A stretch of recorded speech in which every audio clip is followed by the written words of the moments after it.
Back to our biology lecture. आज हम glucose के आइसोमर्स एंड स्टीरियो आइसोमर्स के बारे में डिटेल से स्टडी करेंगे। सबसे पहले हम समझेंगे आइसोमर्स एक्चुअली होते क्या हैं, फिर हम देखेंगे ग्लूकोज और फ्रुक्टोज को आइसोमर्स क्यों कहा जाता है। उसके बाद हम stereo isomers, enantiomers, diastereomers, epimers और एनोमर्स को एग्जाम्पल के साथ समझेंगे। तो सबसे पहले क्वेश्चन ये है, आइसोमर्स क्या होते हैं। आइसोमर्स ऐसे कंपाउंड होते हैं जिनका मॉलिक्यूलर फार्मूला सेम होता है लेकिन एटम्स की अरेंजमेंट या स्ट्रक्चर डिफरेंट होता है। फॉर एग्जांपल ग्लूकोज और फ्रुक्टोज दोनों का molecular formula C6H12AO6 same molecular formula है लेकिन दोनों की स्ट्रक्चर डिफरेंट है। इस वजह से ग्लूकोज और फ्रुक्टोज को आइसोमर कहा गया है। ग्लूकोज और फ्रुक्टोज आइसोमर्स हैं, लेकिन ग्लूकोज और फ्रुक्टोज में डिफरेंस क्या है। यहाँ इम्पोर्टेंट पॉइंट है कि दोनों में फंक्शनल ग्रुप डिफरेंट होते हैं। अगर हम ग्लूकोज की बात करें तो ग्लूकोज में एल्डिहाइड ग्रुप होता है, इसलिए ग्लूकोज को एल्डोज शुगर कहते हैं। जबकि अगर फ्रुक्टोज की बात करें तो फ्रुक्टोज में कीटोज ग्रुप होता है, जिसकी वजह से फ्रुक्टोज को कीटोज शुगर कहते हैं। So glucose is aldose group और fructose belong to ketose group. जबकि दोनों का फार्मूला सेम है C6H12O6, लेकिन फंक्शनल ग्रुप डिफरेंट है, जिसकी वजह से इन्हें फंक्शनल ग्रुप आइसोमर्स कहा जाता है। आइसोमेरिज्म के प्रोसेस को इजी वे में इस तरह से आप समझ लें। इमेजिन करें आपके पास 6 रेड बॉल्स हैं, 12 ब्लू बॉल्स हैं और 6 ग्रीन बॉल्स हैं। दोनों स्टूडेंट्स को exactly same number of balls मिलती हैं, लेकिन स्टूडेंट ए उनको एक अरेंजमेंट में लगाता है और स्टूडेंट बी उनको डिफरेंट अरेंजमेंट में अरेंज करता है। मटेरियल सेम है, अरेंजमेंट डिफरेंट है। एग्जैक्टली इसी तरह ग्लूकोज और फ्रुक्टोज में भी मॉलिक्यूलर फार्मूला सेम होता है और अरेंजमेंट डिफरेंट होती है, जिसकी वजह से इन्हें आइसोमर्स कहा जाता है। अब आइसोमर्स की मेजरली 2 टाइप्स हैं, स्ट्रक्चरल आइसोमर्स और स्टीरियो आइसोमर्स। जो स्ट्रक्चरल आइसोमर्स हैं, इनमें एटम की कनेक्टिविटी, जो स्ट्रक्चर होते हैं वो डिफरेंट होते हैं। फॉर एग्जांपल ग्लूकोज और फ्रुक्टोज। जबकि स्टीरियो आइसोमर्स ऐसे आइसोमर्स होते हैं जिनमें एटम्स की कनेक्टिविटी तो सेम होती है, लेकिन एटम्स का 3 डायमेंशनल अरेंजमेंट स्ट्रक्चर जो होता है वो डिफरेंट होता है। यहाँ से ग्लूकोज के इंपॉर्टेंट स्टीरियोमर्स स्टार्ट होंगे। अब अगर हम स्टीरियो आइसोमर्स की बात करें तो स्टीरियो आइसोमर्स ऐसे आइसोमर्स होते हैं जिनमें सेम मॉलिक्यूलर फार्मूला होता है, सेम कनेक्टिविटी होती है, मतलब अरेंजमेंट ऑफ एटम भी सेम होती है, लेकिन डिफरेंस होता है उनके 3 डायमेंशनल अरेंजमेंट में। So same structure, different 3D arrangements are stereo isomers. Glucose में मल्टीपल कार्बन एटम होते हैं जो डिफरेंट जो है उनकी अरेंजमेंट बना सकते हैं। अब स्टीरियो आइसोमर्स की कुछ इंपॉर्टेंट टाइप्स हैं। स्टीरियो आइसोमर की सबसे पहली टाइप एनोमर की अगर हम बात करें तो anomers are special type of stereo isomers that differ in configuration at the anomeric carbon. जब ग्लूकोज लीनियर फॉर्म से साइक्लिक फॉर्म में, रिंग फॉर्म में कन्वर्ट होता है तो ग्लूकोज में एक न्यू कायरल कार्बन डेवलप होता है। इस कार्बन को हम बेसिकली एनोमेरिक कार्बन कहते हैं। ग्लूकोज में कार्बन नंबर 1 जो है वो एनोमेरिक कार्बन होता है। इस वजह से ग्लूकोज की 2 साइक्लिक फॉर्म्स बन सकती हैं, अल्फा डी ग्लूकोज और बीटा डी ग्लूकोज। इन दोनों का डिफरेंस सिर्फ एनोमेरिक कार्बन पर होता है, जिसकी वजह से अल्फा डी ग्लूकोज और बीटा डी ग्लूकोज दोनों जो हैं वो एनोमर्स हैं एक दूसरे की। अब अल्फा और बीटा को कैसे पहचानें? जब डी ग्लूकोज रिंग फॉर्म में आता है तो जो कार्बन नंबर 1 है वो एनोमेरिक कार्बन बन जाता है। इसी कार्बन पर जो OH ग्रुप की पोजीशन होती है उसे देखकर हम डिसाइड करते हैं कि ग्लूकोज अल्फा है या बीटा है। डी ग्लूकोज में CH2OH ग्रुप ऊपर होता है। अब सिर्फ एनोमेरिक OH को हमने देखना है। अल्फा ग्लूकोज के केस में कार्बन नंबर 1 के ऊपर OH की पोजीशन नीचे की तरफ है, तो ये हमारे पास अल्फा डी ग्लूकोज है। जबकि बीटा डी ग्लूकोज में जो कार्बन नंबर 1 है उस पे OH ग्रुप की पोजीशन ऊपर की तरफ है, जिस वजह से हम इसे बीटा डी ग्लूकोज कहते हैं। तो जो अल्फा डी ग्लूकोज है उसमें हमारे पास जो OH की पोजीशन है वो ऑपोजिट साइड पे है, जबकि बीटा में OH की पोजीशन जो है वो सेम टाइप पे है। तो एनोमर्स के बारे में हमने क्या देखा कि डी ग्लूकोज में अल्फा और बीटा को आइडेंटिफाई करने के लिए हम एनोमेरिक कार्बन के OH ग्रुप को देखते हैं। CH2OH ग्रुप के साथ कंपेयर कर रहे होते हैं OH ग्रुप को। अगर दोनों ऑपोजिट साइड्स पर हो तो अल्फा और अगर दोनों सेम साइड्स पर हो तो beta. Enantiomers are stereoisomers that are non-superimposable mirror images of each other. इस डेफिनेशन के 3 इंपॉर्टेंट पार्ट्स हैं। They have same molecular formula. दोनों कंपाउंड्स का मॉलिक्यूलर फार्मूला सेम होता है।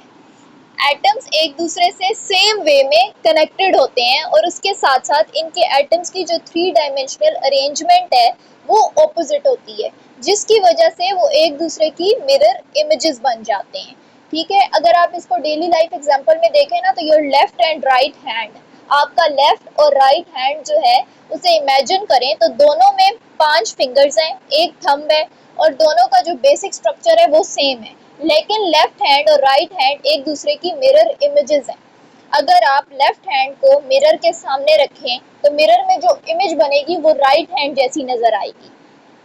लेकिन इम्पॉर्टेंट बात यह है कि जो लेफ्ट हैंड को रोटेट करके राइट हैंड के ऊपर परफेक्टली फिट नहीं कर सकते। इसको केमिस्ट्री में क्या कहते हैं हम? Non super imposable. Non super imposable का क्या मतलब है कि दो ऑब्जेक्ट्स को एक दूसरे के ऊपर रखकर कंप्लीटली मैच कर देना। लेफ्ट और राइट हैंड कभी भी कंप्लीटली मैच नहीं करते, जिसकी वजह से लेफ्ट और राइट हैंड्स जो हैं वो हमारे पास यूजफुल एनालॉगिज्म है फॉर एनेंशियोमर्स।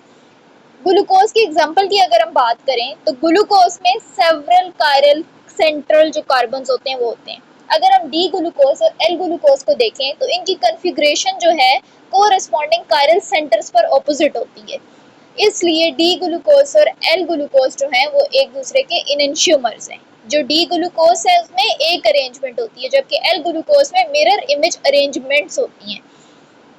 अब मिरर वाली कैसी ट्रिक है कि आप ये समझें कि आपके पास एक मिरर है, ठीक है।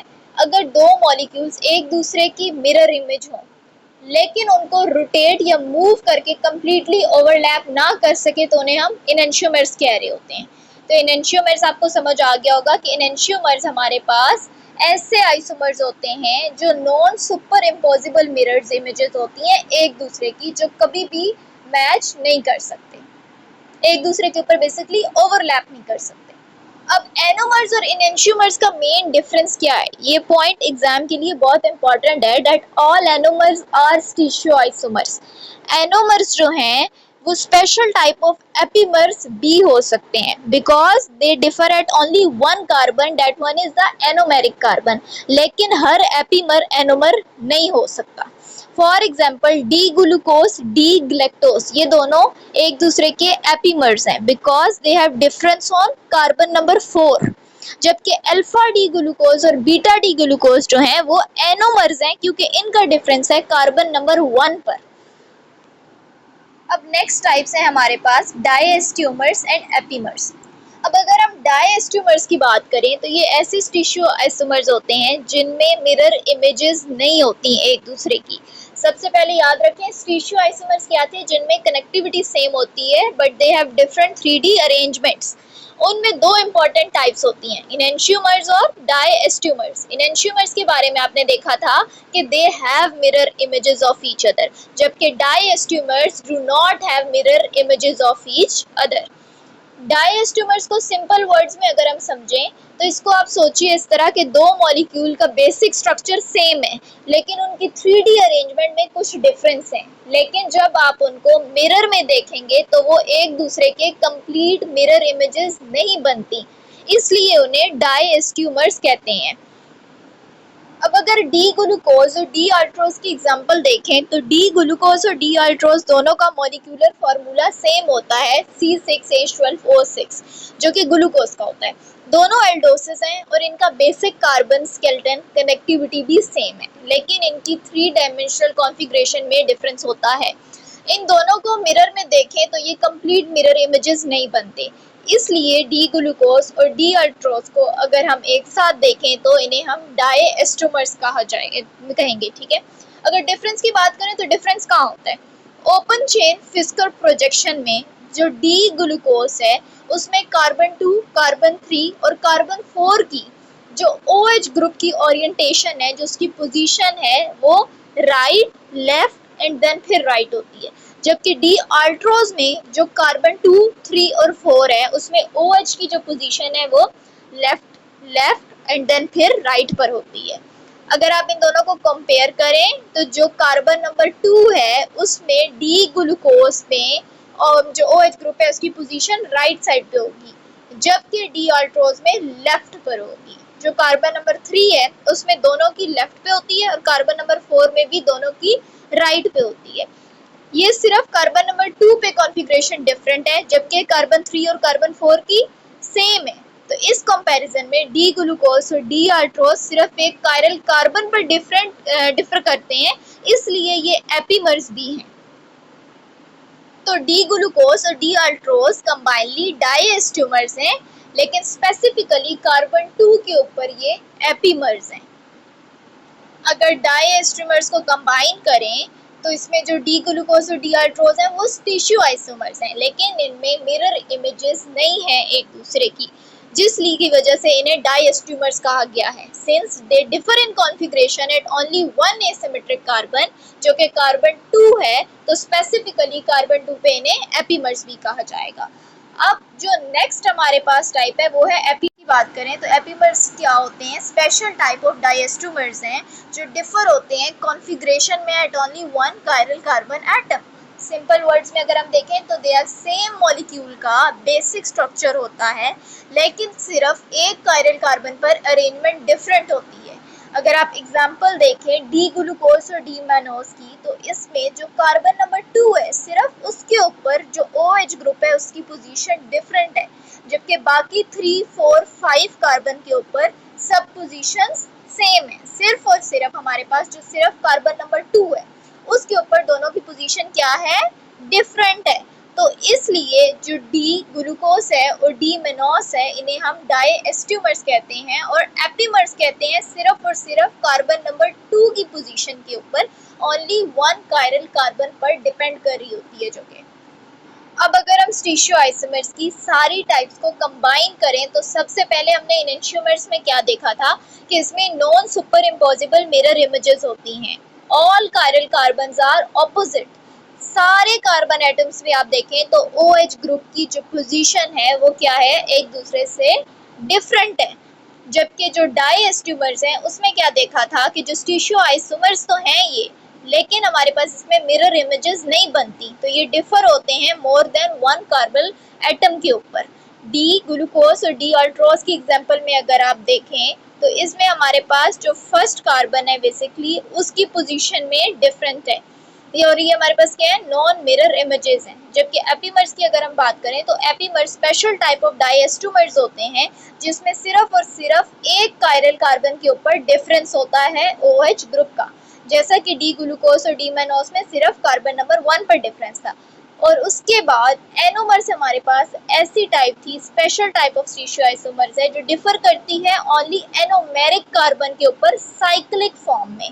इसमें जो कार्बन नंबर 1 है उसमें सिर्फ OH ग्रुप की जो पोजीशन है वो एक दूसरे से डिफरेंट है, जिसकी बेस पे हम डिफरेंस को देखते हैं whether it is alpha glucose और beta glucose. So let's quickly revise what we learned today.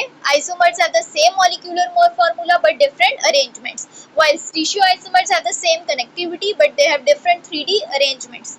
Enantiomers are non-superimposable mirror images like D-glucose or L-glucose. Diastomers are stereoisomers that are not mirror images, while epimers are a special type of diastomers that differ at only one carbon atom, जबकि anomers ऐसे stereoisomers हैं जो differ करते हैं specifically at anomeric carbon. I hope these concepts are clear now. Thank you for watching and see you in the next lecture.